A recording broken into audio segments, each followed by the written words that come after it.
All right. Well, this week we are wrapping up our series called Unfair, Illogical, and Completely Unexpected. Pretty good.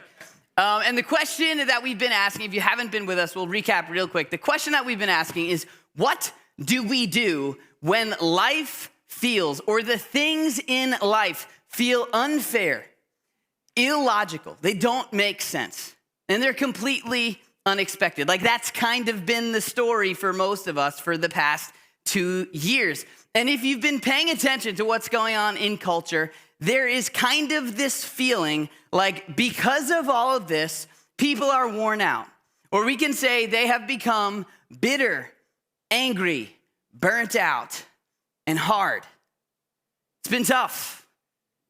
We're kind of running out of patience a little bit. And so what we've been thinking about is like, really, is there an alternative?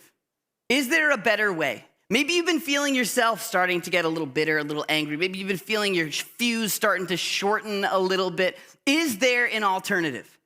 And so we talked about somebody, his name is Paul. His name was Paul. He was extremely influential. And this guy, just about everything he faced in life, or at least it seemed like, was unfair. It didn't make sense. It was illogical, and you could never see it coming. He would try to help people and constantly get hurt for it. This was just the story of his life. And yet for him, this is the same guy. If you're familiar with the New Testament, the letters that are written in there, this is the guy who wrote, "Rejoice always." He said we could have peace that surpasses understanding. He said he had learned to be content in every situation, that we could be grateful all the time.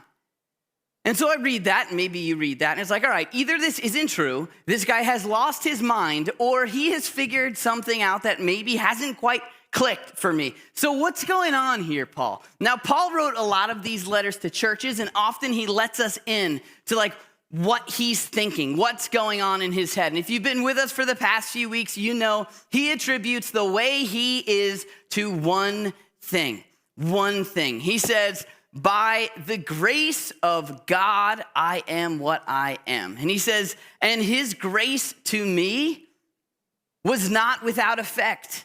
Like, it really made a difference. Not about you, but I hear the term grace, and I'm like, okay, there's one of those terms that we use all the time in the church, right? When he says grace, though, he's not talking about someone who does something gracefully. He's not talking about a prayer before a meal. He's not talking about a friend you might have named Grace. He's not even talking about forgiveness. He's talking about what we call unmerited favor, and these are like two words that nobody uses anymore, right? But it's this idea that, here's how he said it, right? You remember this, that God is in your corner right now, today, for you, like no matter what your situation is, that he is in your corner and there is nothing you can do to get him out because there's nothing that you did to get him in. And that's this thing that transformed him.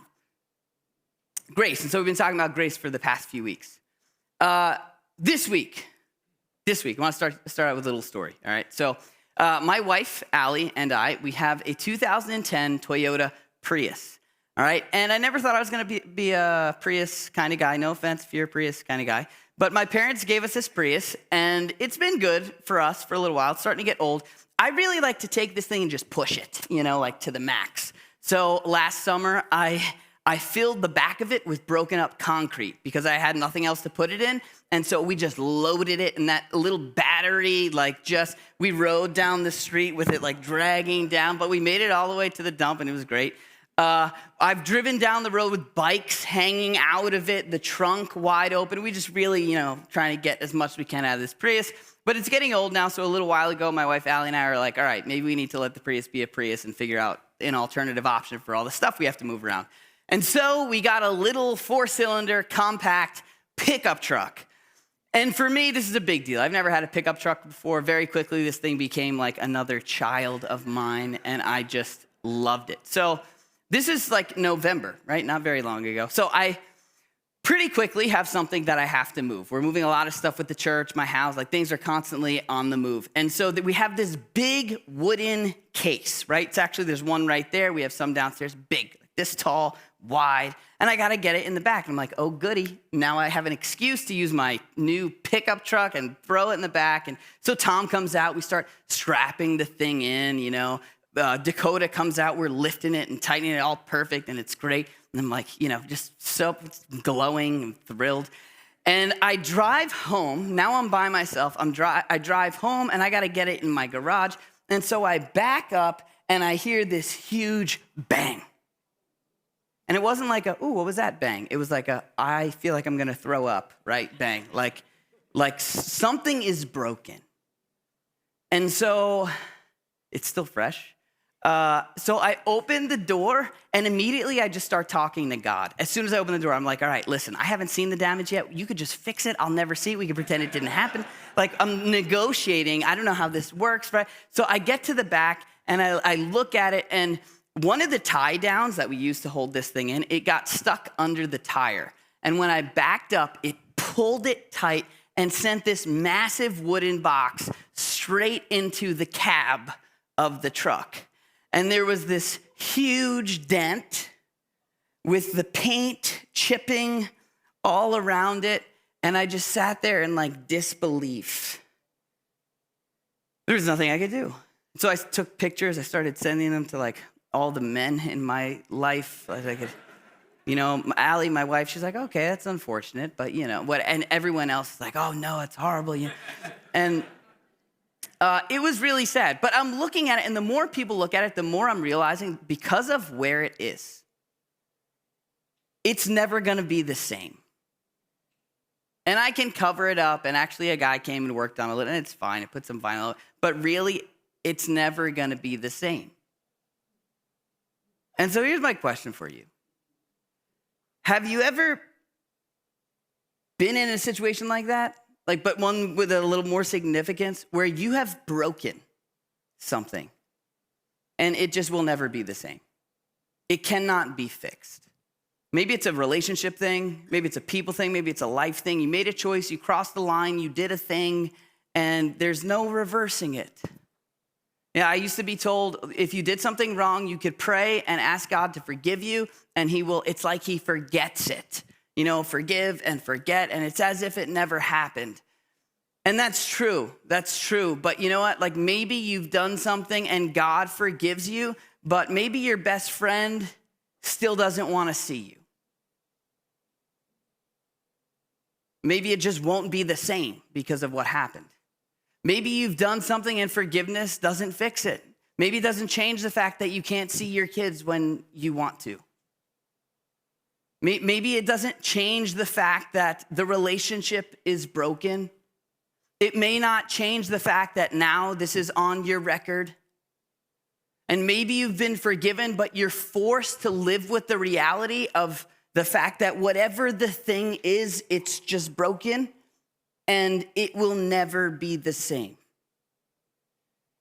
This is where I believe that grace does what forgiveness could never do.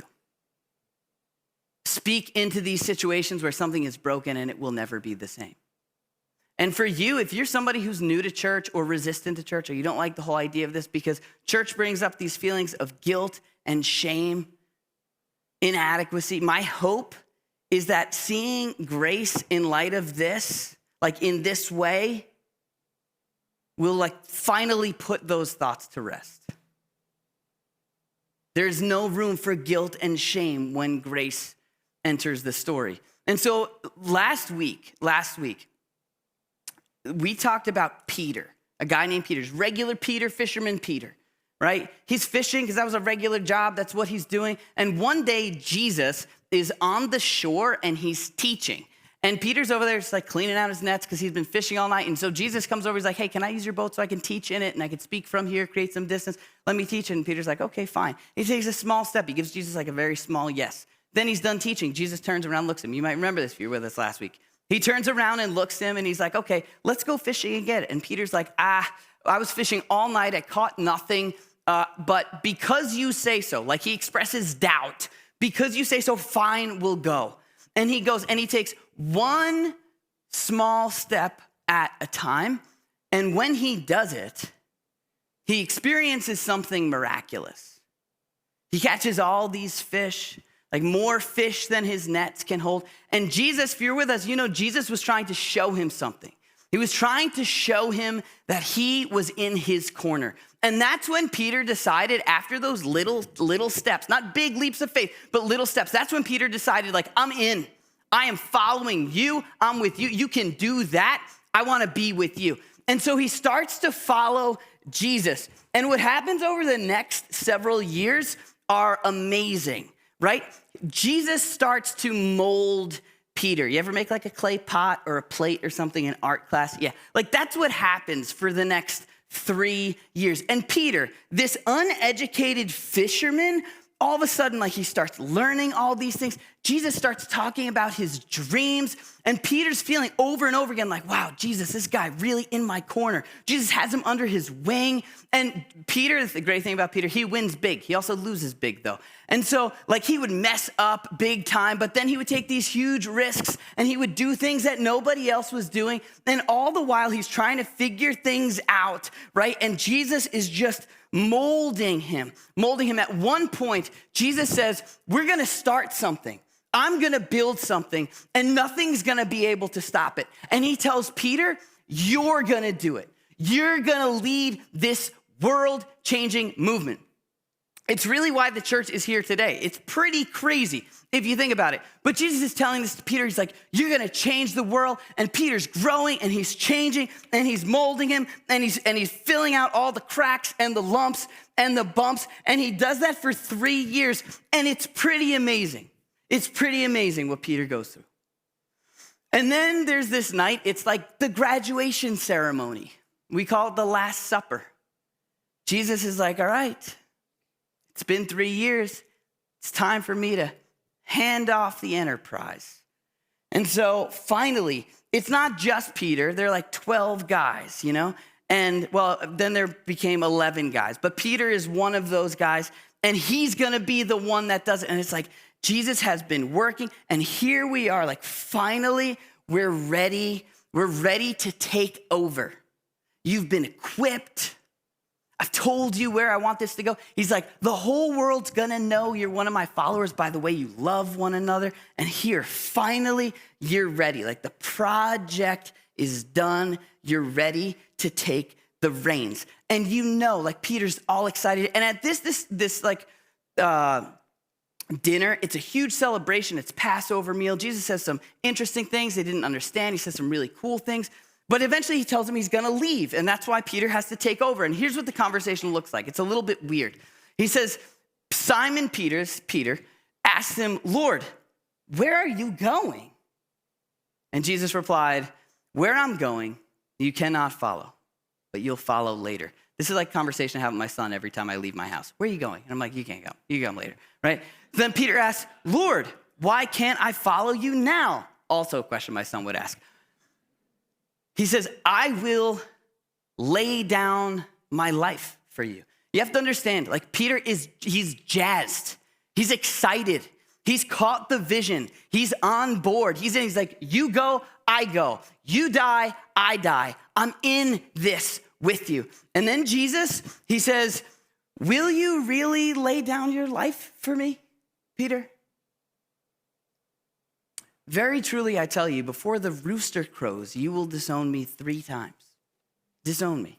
Now, Jesus said a lot of things that his followers didn't understand. And we don't really know exactly how this hit Peter in the moment. Like maybe he's thinking, okay, it's one of those metaphors, one of those parables, like, you know, what rooster? Like we don't know exactly how this hit him. But not long after that, they leave this big dinner and they go out to this garden, this place where they were hanging out all the time, right? And Jesus takes them deep into the garden. He takes Peter with him. He tells them to pray for a little while. There's some ups and some downs. The guys fall asleep while they were praying. Jesus is off. He seems really upset. And all of a sudden, there are these people that come to arrest Jesus. They take him away. Peter, at one point, actually gets up to fight Because, I don't know, maybe this whole idea of disowning him was fresh on his mind. He's like, no, right? He gets up, he takes out his sword, he's ready, and Jesus is like, no.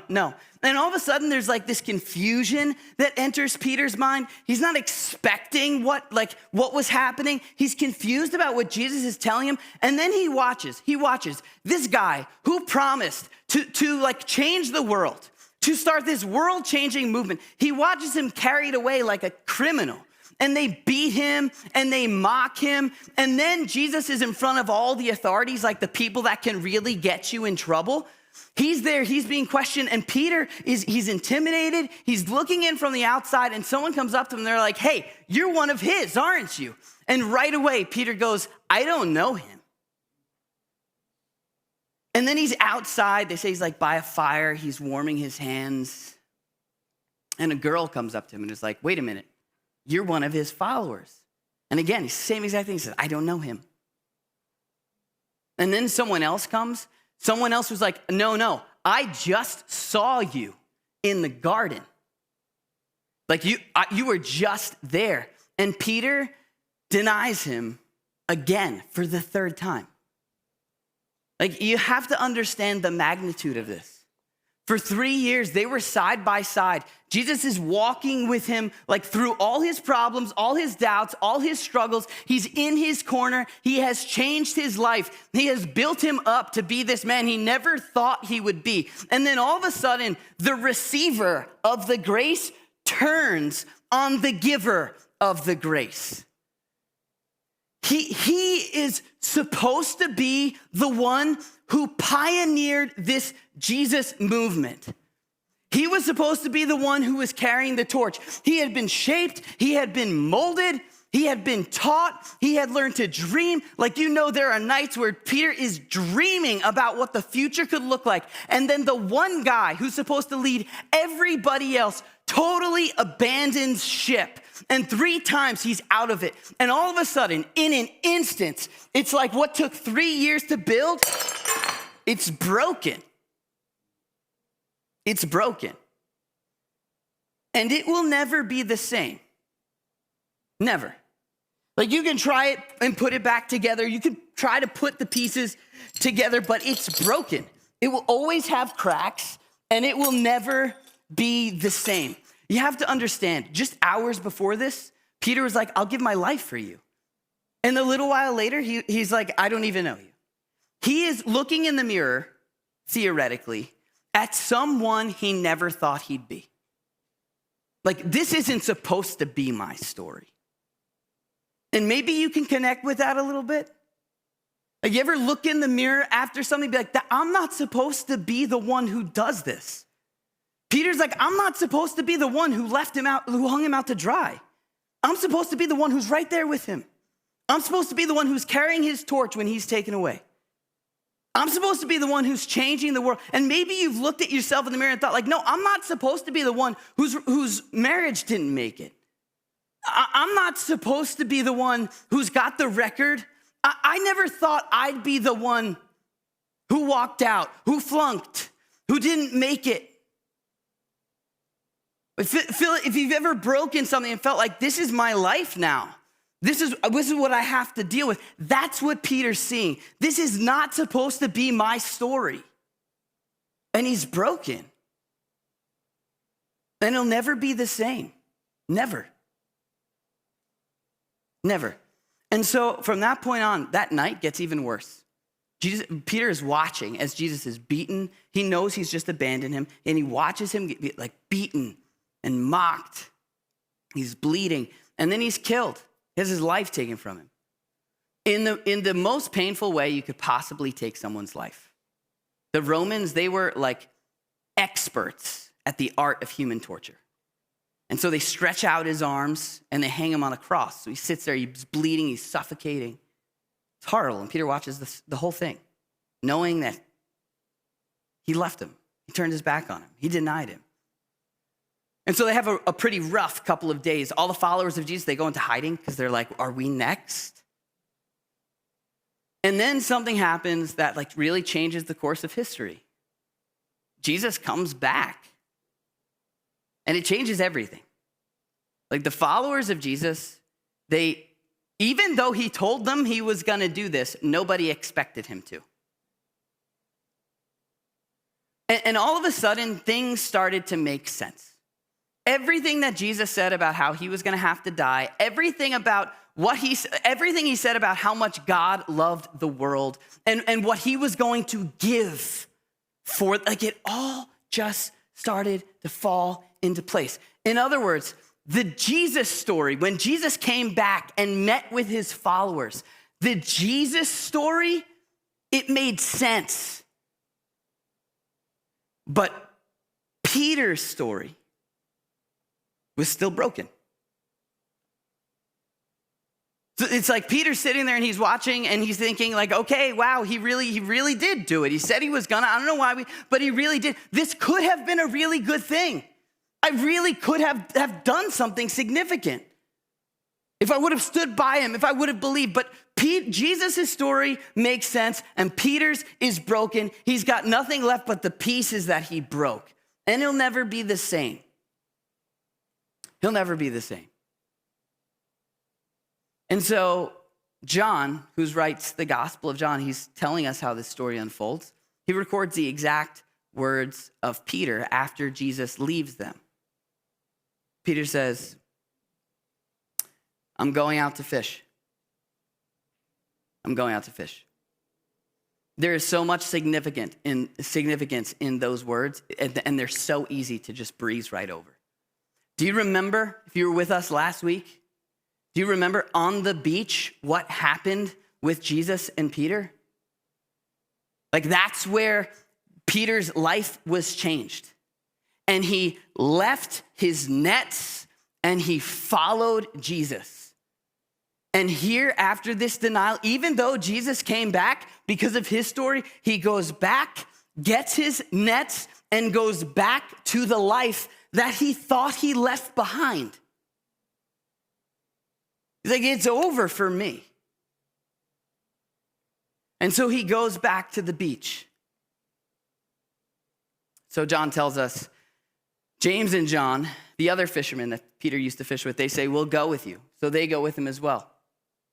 So they went out and got into the boat.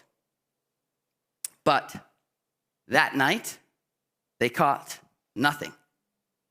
Again. Now, if you just like read that quickly, you're like, all right, these guys never catch anything. They must not be very good at what they do. But like John is telling us in the exact same words about something that happened before. The first time Jesus and Peter met, they had caught nothing. And so here's what happens. It says early in the morning, because they went out and they fished at night. So they're coming back and Jesus stood on the shore, on the beach. But the disciples did not realize that it was Jesus. He calls out to them. They don't know who he is. He calls out to them. He says, friends, haven't you any fish?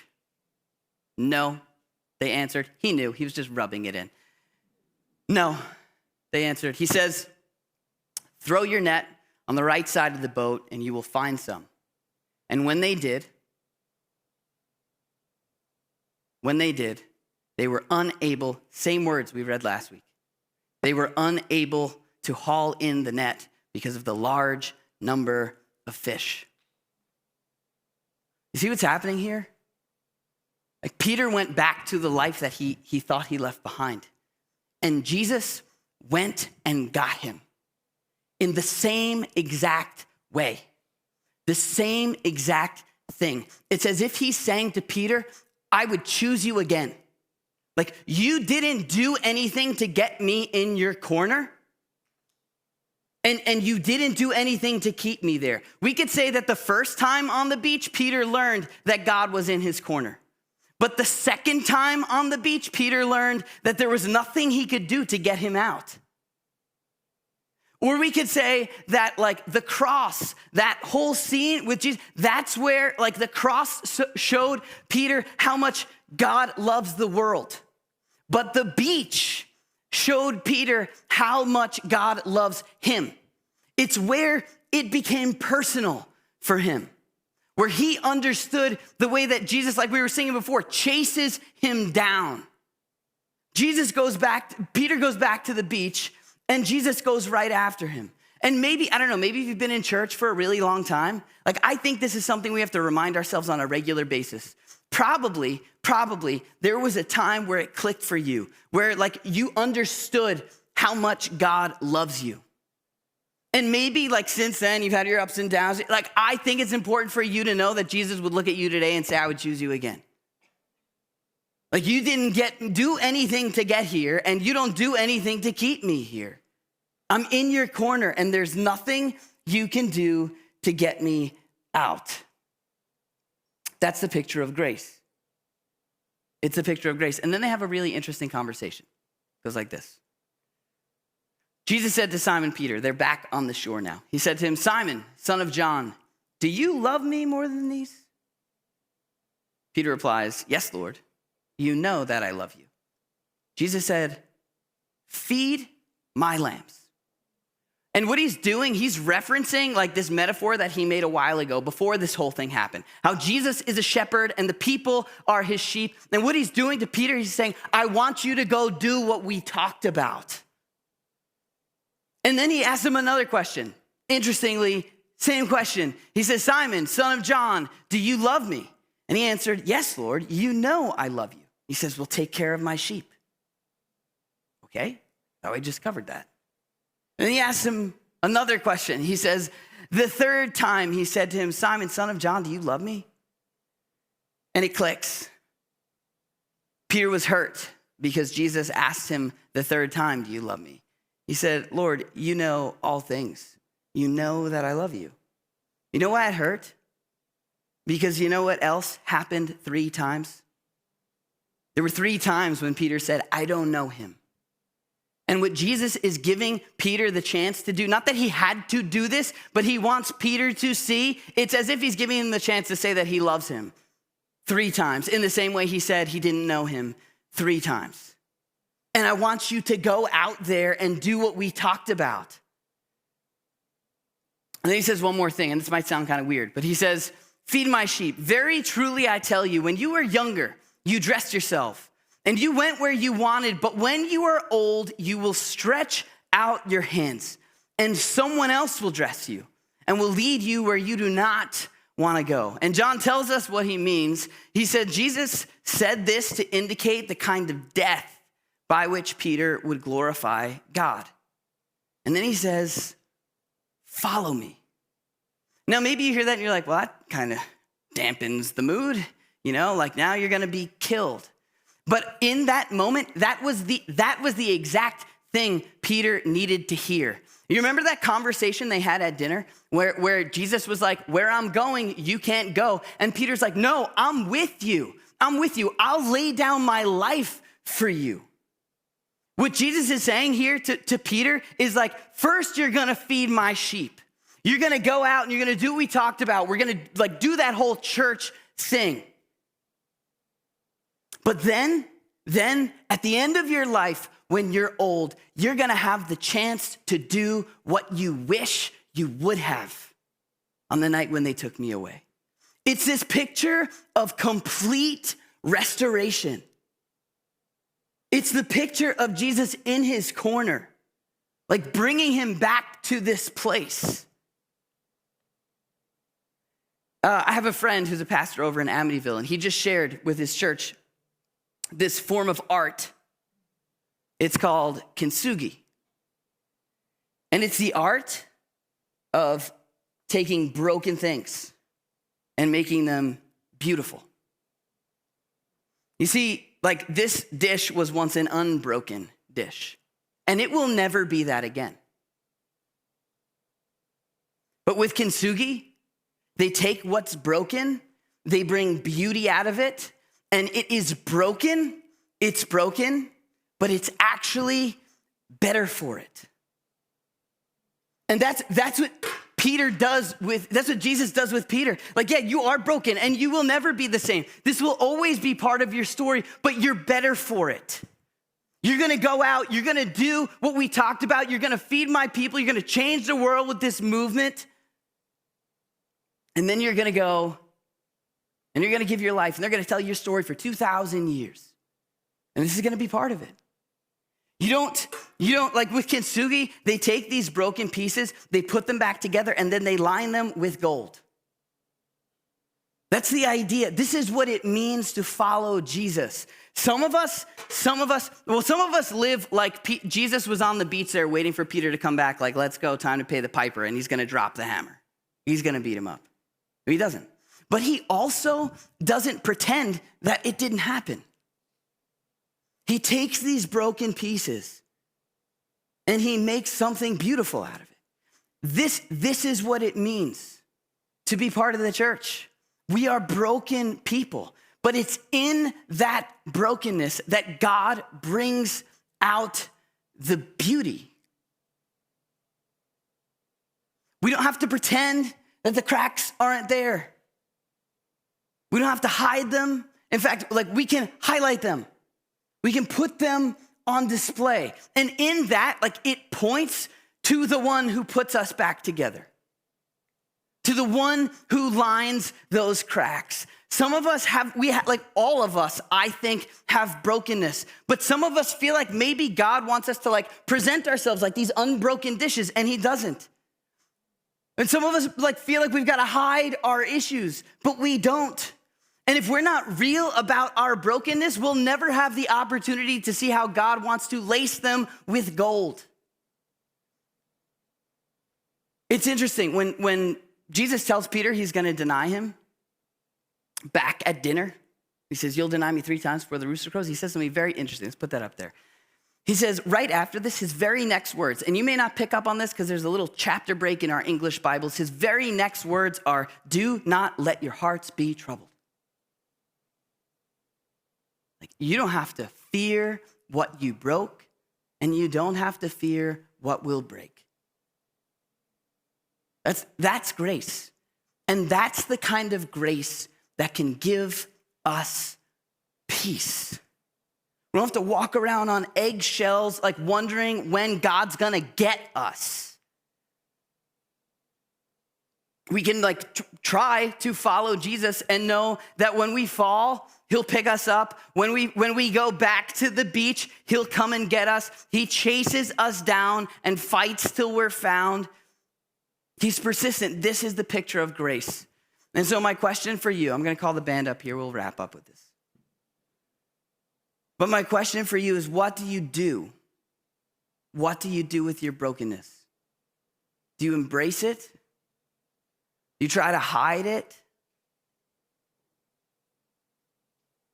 Or are you real about it? Do you bring your brokenness to the one who wants to turn it into something beautiful and in the end make you better for it? And this can happen in big ways, but it also can happen in small, like everyday ways, major and minor. Like major, I have a friend I went to school with. He was in college. Like years before that, he spent years in jail for attempted murder. And now he's starting a church in Florida, and you can bet he showcases those cracks and shows people how changed he is. Maybe you've heard stories of addiction where people come out and they share, I was once here, now I'm here, and major ways, and it's a beautiful thing, but also in the small things. We don't have to be afraid of our flaws on a day-to-day basis. Just a couple of weeks ago, I was home. I had come home from work. It was a rough day. It was like kind of drained, just like not feeling it. And when I come home, I like unpack my bag and I repack it for the next day. I try to get it ready as soon as I come home. And my kids, they do the same thing. They take their old lunch out, they put a new lunch in, whatever their books, and they've got to clean up. They've got a little list they have to check off. I have a 5-year-old son. His name's Logan. And I'm in my laundry room. I'm like just sitting there. I'm drained. I'm trying to find 2 socks that match for the next day. And my son comes in, my 5-year-old son, he looks at me and he goes, I can't do it. I just can't do it. And I was like, what? Well, he's like, I can't clean up the toy room. And there's part of me that's like, get your butt up there and just go put your toys away. But I looked at him, and I thought of how I was feeling with my unmatched socks. And I looked at him and I was like, you know what? I feel the same way. How about you help me find the other sock, and then I'll help you put away Charizard. And in that moment, we found something beautiful in our brokenness, in the everyday brokenness. when we lean into that instead of hide it, instead of resist it, it's then that we'll understand grace. Grace, which is not fair. It's not fair. It doesn't make sense. It's illogical. And for Peter and for us, we never see it coming.